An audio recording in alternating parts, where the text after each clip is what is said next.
సంధ్యారెడ్డి గారు అయితే గతంలోని అనసూయకి సంబంధించిన జరిగిన ఘటన ఏదైతే ఉందో దానికి సంబంధించి ఇవాళ నోటీసులు కూడా ఆవిడకి ఇవ్వడం జరిగింది. అయితే నోటీసులు తీసుకోవడానికి కూడా రావడం జరిగింది.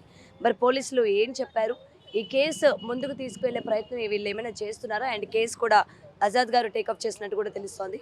సంధ్య గారు ఆల్రెడీ మనం ఇష్యూ గురించి మాట్లాడుకున్నాము. ఇటు మీడియా ఛానల్స్ పైన ఎంతో మంది ఆవిడ్ని అసభ్యకరంగా మాట్లాడారు, కించపరిచేటట్టు మాట్లాడారు అని చెప్పి కేసులు పెట్టడం జరిగింది. ఈరోజు మీకు దానికి సంబంధించి నోటీసులు కూడా ఇచ్చారు. సో మీరు వెనక్కి తగ్గే అవకాశం ఏమైనా ఉందా, లేకపోతే నెక్స్ట్ ఎలా ప్రొసీడ్ అవుతున్నారు? లేదండి, నేను డెఫినెట్గా వెనక్కి జరిగే వ్యక్తిని నేను కాదు.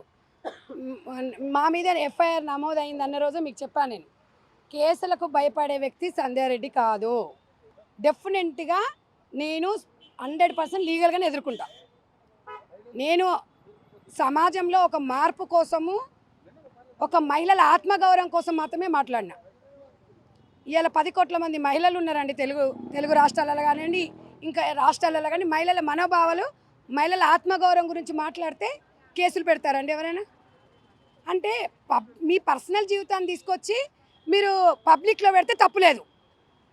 మీరు మీరు మీ వేసే అన్ని వేషాలు మొత్తం తీసుకొచ్చి పబ్లిక్లో పెడితే ప్రశ్నించవద్దు. ప్రశ్నించిన వాళ్ళ మీద కేసులు పెడతారా ప్రజాస్వామ్యంలో? ఆ కేసులు నిలబడతాయండి? నాకెందుకంటే పోలీస్ డిపార్ట్మెంట్ మీద చాలా గౌరవము, రెస్పెక్ట్. కాబట్టి నాకు నోటీస్ ఇంటికి ఇస్తా అంటే ఇది నా ఇంటి పంచేది కాదు. ప్రజాస్వామ్యంలో మహిళల ఆత్మగౌరవం సమస్య ఇది అని చెప్పేసి నేనే పోలీస్ స్టేషన్కి వచ్చి, నేను మా అడ్వకేట్ గారితో వచ్చి నేను నోటీస్ తీసుకోవడం జరిగింది. వివరణ ఇవ్వమని చెప్పారు. డెఫినెట్గా వివరణ ఇస్తా. కానీ అనసూయకి ఒకటే చెప్తున్నా, నువ్వు నా చెల్లవో అక్కవో మారుతావు అనుకున్నా. నేను ఒక సోషల్ రెస్పాన్సిబిలిటీగా గత 23 సంవత్సరాల నుంచి సోషల్ వర్క్ చేస్తున్నాను కాబట్టి మారుతావు అనుకున్నా. కానీ నువ్వు పైశాచిక ఆనందం పొందుతున్నావు. ఇవాళ మేమందరం మదర్ ఫౌండేషన్ మీద పెట్టావు. నువ్వు మదర్ ఫౌండేషన్ 3 లక్షల మంది మహిళలు ఉన్నాం. 3 లక్షల మంది మహిళలు కేసు పెడితే నీ పరిస్థితి ఏంది ఒకసారి ఆలోచించుకో. ఇవాళ మీరు కేసులు పెట్టినంత మాత్రాన నేను భయపడతాను నువ్వు అనుకున్నావా?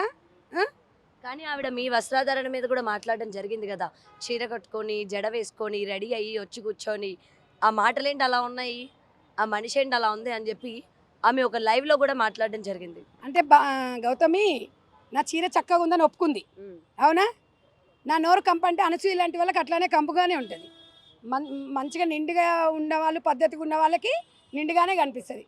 కొంతమందికి నారాయణ అనే బూతులు వినిపిస్తాయి. అనసూయ మెంటాలిటీ అట్లాంటిది. కాబట్టి అనసూయ మెంటాలిటీ దానికి నేనేం చేయలేను కదా. ఇప్పుడు ఇవాళ అనసూయ లాంటి వాళ్ళు కొంతమంది చాలామంది ఉన్నారమ్మా. వాళ్ళు ఇలా వచ్చి రోడ్ల మీదకి వచ్చి ఇట్లా కేసులు పెట్టలే. ప్రజాస్వామ్యంలో ఒక ఇండస్ట్రీలో ఉన్నప్పుడు మీరు పబ్లిక్లో 100 మంది 100 రకాలుగా అనుకుంటారు. మీరు పబ్లిక్లోకి వచ్చేసి పబ్లిక్లో పెట్టేసి నువ్వెవరు నన్ను ఏమనొద్దు అంటే ఇది ఎక్కడి రాజ్యాంగం చెప్పండి? రాజ్యాంగంలో అందరికి స్వేచ్ఛ ఇచ్చింది. గౌతమ్ నేను ఆ రోజు కూడా చెప్పిన, మదర్ ఫౌండేషన్ చైర్పర్సన్గానే నేను స్పందిస్తున్నా అని చెప్పా.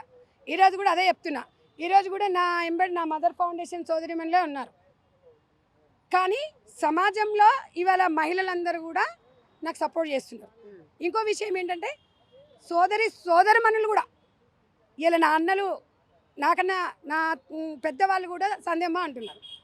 అంటే మీరు మాట్లాడిన విషయం చాలా మంచిది. నిజంగా కూడా ఇలాంటి వ్యక్తులు సమాజానికి కావాలన్నారు. ప్రజా కోర్టులోకి వచ్చిన నేను ప్రజా తీర్పే అంతిమ తీర్పు.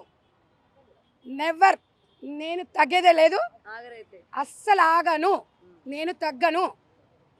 కేవలం మీ వైపు నుంచి మీరు మాట్లాడతారా, లేకపోతే ఇటు మీడియా మీద కూడా కేసులు పెట్టడం జరిగింది? కొంతమంది యూట్యూబర్స్, కొంతమంది కళ్యాణి గారు మాట్లాడడం జరిగారు, అలాంటి వాళ్ళ మీద కూడా కేసులు పెట్టారు. సో వాళ్ళందరి తరపున మీరే మాట్లాడతారా, లేకపోతే మీ మట్టుగా మీది మాత్రమే మీరు మాట్లాడారు? లేదండి, నేను ఒక్కరి గురించి మాట్లాడిన, సమాజం గురించి మాట్లాడినా. తప్పకుండా నా మీడియా సోదరులందరూ కూడా వాళ్ళు తప్పు చేయలేదండి. మీడియా సోదరులు ఉన్నారు కాబట్టి అనసూయ ఈ స్టేజ్కి వచ్చింది యాంకరింగ్లో. ఆమెకన్నా టాలెంట్ ఉన్న వాళ్ళు ఉన్నారు.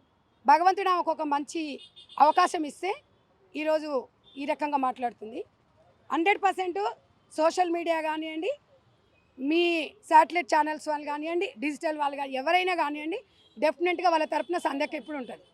ఎందుకంటే ఒక మగపిల్లలైనా కూడా ఇవాళ సమాజంలో వాళ్ళు రెచ్చిపోలేదు. ఒక బాధ్యతగా మహిళల వైపు, మహిళల ఆత్మగౌరవం వైపు నడిచిన డిజిటల్ మీడియాని ప్రశ్నించింది అంటే తన ఆత్మ పరిశీలన చేసుకోవాలి. ఇవాళ సమాజంలో నిండగప్పుకోమంటే కేసులా? అంటే మీరు ఇవాళ ఒక అనసూయ ఫ్యామిలీకి నేను అడుగుతున్నాను, ఇద్దరు పిల్లలకి తల్లి కదా, మీ ఇద్దరు పిల్లలకి నువ్వేం మెసేజ్ ఇస్తున్నావు అది మీరు చెప్పండి. మహిళల ఆత్మగౌరవం కోసం సంధ్యక్క ఎంత దూరమైనా పోతుంది, ఏదైనా ముందుకుంటుంది. మీరందరూ కూడా నాకు సపోర్ట్ చేసినందుకు 2 తెలుగు రాష్ట్రాల మహిళలందరూ కూడా ధన్యవాదాలు తెలుపుకుంటున్నాను. నాకు కోర్టు మీద నమ్మకం ఉంది. మా కోర్టు అడ్వకేట్ ద్వారా తప్పకుండా న్యాయంగా ఎలా ముందుకెళ్ళాలనేది కూడా మీకు భవిష్యత్తులో చెప్తాం. For more videos like this, subscribe Big TV channel.